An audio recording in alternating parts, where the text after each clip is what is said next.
Selamat malam, perkenalkan saya atas nama Injilia Jessica Leba dengan NIM 20030300024, kelas A semester 3, Universitas Nusa Cendana Kupang, Fakultas Ilmu Sosial dan Ilmu Politik, Program Studi Sosiologi.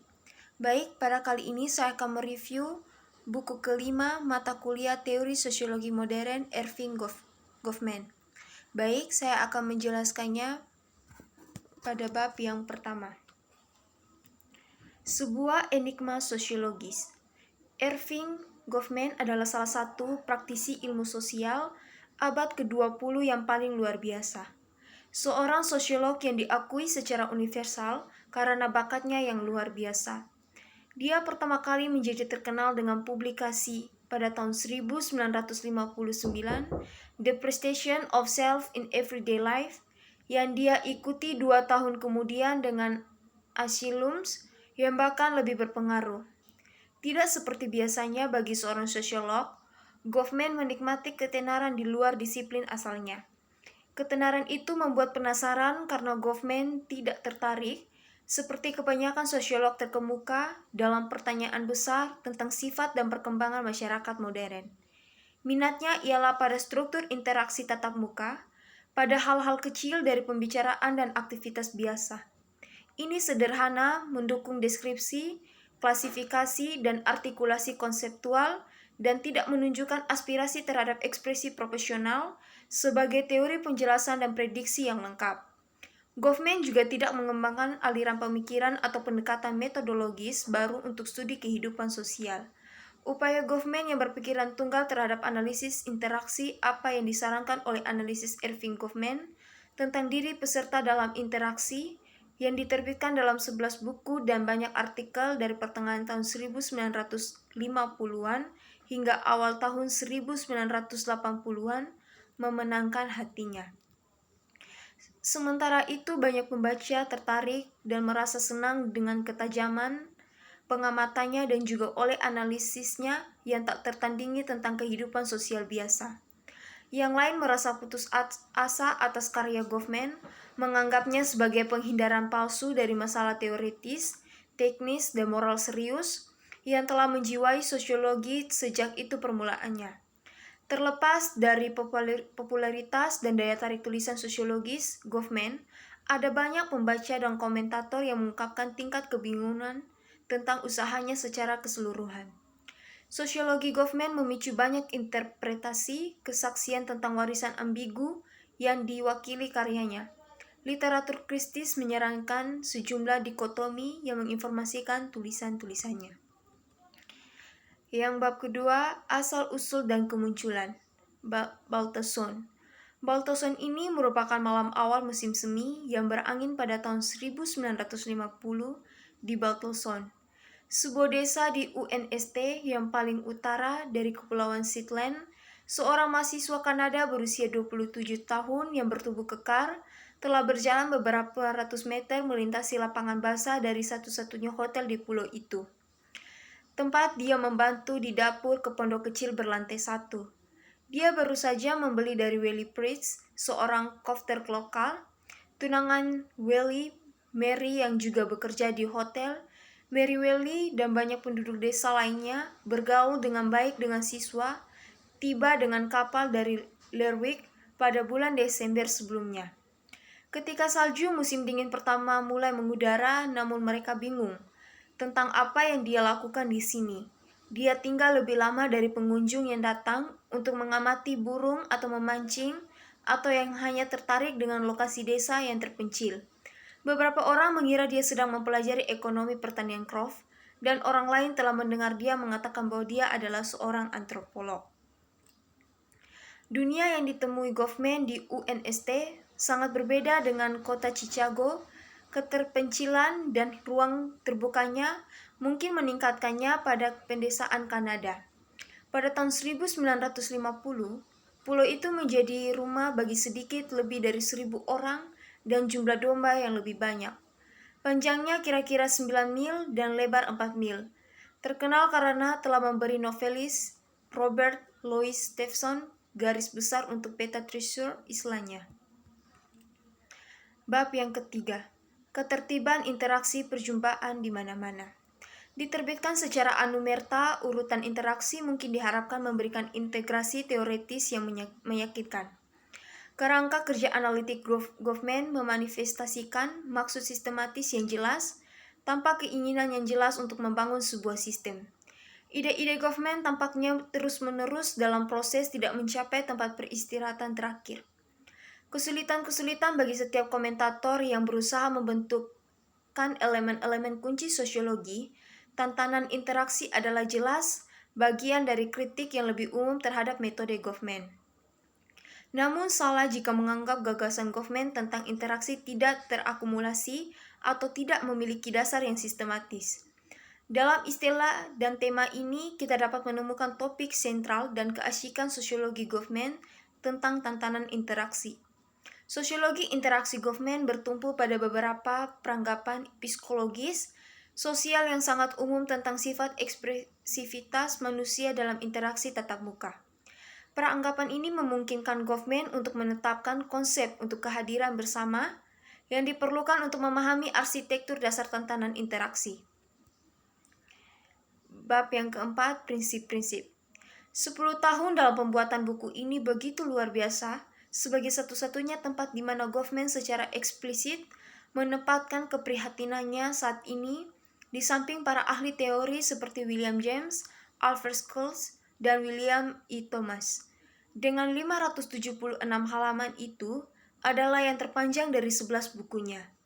Ini juga merupakan salah satu minoritas dari buku-bukunya yang ditulis sebagai monograf dan bukan sebagai kumpulan esai yang berdiri sendiri atau saling terkait. Berbeda dengan judul-judul buku Goffman lainnya, Frame Analysis menjanjikan sebuah metode penelitian, sebuah teknik untuk menganalisis data, mungkin analog dengan analisis isi atau analisis komponen. Tentu saja dalam skala ambisi dan ruang lingkup buku itu tampak seperti magnum opusnya dan tidak diragukan lagi menandai, jika bukan titik balik maka tentu saja merupakan tahap baru yang penting dalam pengembangan proyek sosiologisnya. Karya Goffman sebelumnya telah membahas praktik interasional dan serangkaian sudut pandang sosiologis yang sangat konsisten. Sebuah strip didefinisikan sebagai setiap irisan wewenang atau dipotong dari aliran aktivitas yang sedang berlangsung titik yang agak lebih luas dari keberangkatan dari studi sebelumnya tentang perilaku terletak. Bab kelima, Suaka belajar dari yang luar biasa. Eksplorasi sosiologi dari tantangan interaksi selalu menjadi perhatian sosiologis utama Goffman. Namun, tulisannya yang paling populer adalah bukunya tentang pasien jiwa, stigma, dan genre. Secara khusus, Asylum 1961A dan Stigma 1963B merupakan buku-buku yang memberikan keunggulan Goffman di luar sosiologi, dan mereka tetap menjadi sumber abadi dan pemahaman humanistik dan libertarian dari proyeknya. Tentu saja istilah penyimpangan tidak akan berhasil, meskipun Suaka dan Stigma memberikan kontribusi besar untuk pelabelan teori penyimpangan. Goffman gelisah tentang penggunaan bebas istilah penyimpangan oleh sosiolog dan lain-lain. Ketetapan konseptual hilang ketika berbagai jenis perilaku melanggar aturan disatukan di bawah konsep yang mencakup semua ini. Goffman tidak pernah menawarkan penjelasan sosiologi standar tentang kekhususan populasi yang dia pilih untuk mempelajari karakteristik demografis dan sosial mereka. Seperti Freud, Goffman memahami dengan tepat bagaimana yang aneh dan tidak biasa dapat menerangi rutinitas dan diterima begitu saja. Asumsi ini memberikan alasan metodologis untuk studi tentang orang-orang yang identitas posisinya menempatkan mereka dalam status terpinggirkan, kurang beruntung, dan subordinat sementara atau lebih tahan lama. Bab yang keenam, identitas manja dan perbedaan genre. Stigma. Studi perintis ini menyoroti manifestasi interaksional dari bentuk kerugian sosial yang meluas. Jelas bahwa dia ingin menghubungkan kesulitan mantan pasien dengan kategori orang lain yang menghadapi masalah yang sebanding. Cacat dan cacat fisik, tuli dan buta, mantan narapidana, pecandu alkohol, pecandu anggota etnis minoritas, dan sebagainya. Semua orang ini sering menemukan diri mereka dalam situasi di mana mereka distigmatisasi, yaitu didiskualifikasi dari penerimaan sosial penuh. Meskipun stigma didefinisikan oleh Goffman sebagai atribut yang sangat mendiskreditkan, dia menegaskan bahwa studi sosiologis tentang stigma menuntut bahasa hubungan, bukan atribut, karena apa yang dianggap sebagai stigma responsif terhadap kekhasan konteks lokal. Kekhawatiran penjahat profesional tentang terlihat memasuki perpustakaan adalah salah satu contoh yang diberikan Goffman tentang betapa beragamnya atribut stigmatisasi, identitas yang dimanjakan, dan perbedaan genre inti dari arsitektur konseptual. Stigma yang mengesankan terletak pada 3 gagasan identitas yang disebarkan Goffman. Goffman memperkenalkan konsep identitas sosial, identitas pribadi, dan ego atau identitas perasaan.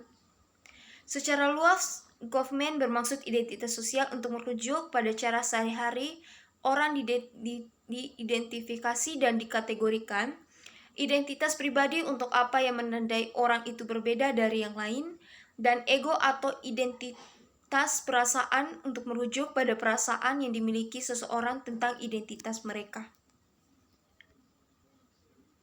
Bab yang ke-7, diri sendiri syarat manusia.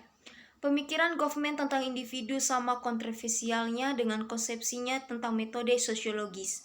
Kritikus seringkali tidak setuju dengan apa yang mereka lihat sebagai dimensi predator, tidak autentik, dan manipulatif sifat manusia. Kritikus humanistik menyalahkan Goffman karena mempromosikan citra gelap manusia sebagai oportunis sinis yang dengan kejam mengejar kepentingan amoral mereka dengan mengelola tayangan dan mengendalikan informasi. Sebelum manfaat penilaian semacam itu dapat dinilai, pertama-tama kita perlu mempertimbangkan seberapa akurat karakteristik konsepsi Goffman tentang diri ini. Kesulitan langsungnya ialah bahwa Goffman tidak konsisten dalam penggunaan istilah-istilah kunci bagi manusia seperti diri, individu, dan pribadi. Ini memperumit tugas menelusuri kontinuitas dan perkembangan pemikiran Goffman. Seringkali Goffman hanya mengikuti penggunaan standar dalam menganggap diri sebagai tempat peningkatan kesadaran dan identitasnya. Individu sebagai pembawa gagasan tentang singularitas dan perbedaan, dan pribadi sebagai menyeratkan agen yang diwujudkan yang bertindak dalam beberapa kapasitas. Bab yang ke-8, metode dan tekstualitas analisitas yang sederhana tapi persisten. Para komentator telah mengatakan bahwa Goffman terlalu empiris dan dalam keasyikan untuk dianggap sebagai ahli teori, namun terlalu teoritis untuk dianggap hanya sebagai seorang etnografer. Tidak adanya metode tunggal yang dapat dikendali dalam tulisan-tulisan Goffman merupakan inti dari banyak keraguan yang diungkapkan oleh para kritikusnya.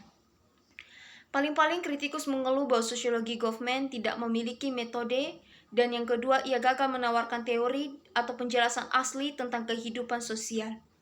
Sosiolog menghadapi kesulitan dalam mengikuti jejak Goffman dikatakan karena Goffman tidak memiliki metode dalam arti seperangkat prosedur eksplisit yang dapat direproduksi dan dapat diajarkan untuk mengumpulkan serta menganalisis data sosiologis. Goffman memberitahu pembacanya relatif sedikit tentang bagaimana dia mengumpulkan datanya dan memilih contoh-contoh yang ada dalam analisisnya. Dari perspektif sosiologis yang sangat berbeda, Seiklov menyatakan bahwa Goffman, metnos, dan textuality berhasil menyampaikan ilusi bekerja dengan cara empiris yang padat tanpa pernah menghasilkan detail etnografi substansial yang diperlukan untuk menjamin interpretasinya. Bab yang terakhir, bab ke-9. Tulisan-tulisan Goffman yang dihasilkan dalam dekade setelah disertai PhD 1953-nya memiliki koherensi dan kesatuan yang diharapkan dari seorang penulis yang relatif muda, yang baru dalam komando strategi analitis yang sangat sukses, yang dilatih tentang topik-topik baru. Proyek ini mulai goyah pada pertengahan hingga akhir tahun 1960-an, ketika jahitan asli sedang dikerjakan dan government perlu menemukan sumber daya baru untuk melanjutkan usaha sosiologisnya. Penggunaan dan rekamannya yang ditranskripsi membuat pengamatan hal-hal khusus interaksional lebih merupakan masalah disiplin daripada mata yang berbakat dan memungkinkan penemuan temuan yang dapat direproduksi. Bintang Goffman mulai bangkit kembali setelah relokasinya ke Pantai Timur dan publikasi Frame Analysis. Pengaruh sosiololinguistik, Labov, Hymas, dan lain-lain sekitar Universitas Pennsylvania merangsang pembicaraan segar dari Goffman. Sulit untuk menebak bagaimana proyek Goffman bisa berkembang seandainya dia hidup lebih lama. Penelitian Casino mungkin telah ditulis secara lengkap, tetap dia sudah 15 tahun lagi dari kerja lapangan. Mungkin ada keterlibatan yang lebih besar dengan kumpulan data seperti gambar iklan yang digunakan dalam iklan genre atau bloopers yang secara luas disebut dalam radio talk. Penilaian keseluruhan sosiologi Goffman dengan cepat mengarah ke pembicaraan warisan. Gambaran umum terbaik untuk dipanggil tetap merupakan gagasan warisan uang dari Georg Simmel, salah satu master Goffman yang diakui. Sekian dan terima kasih.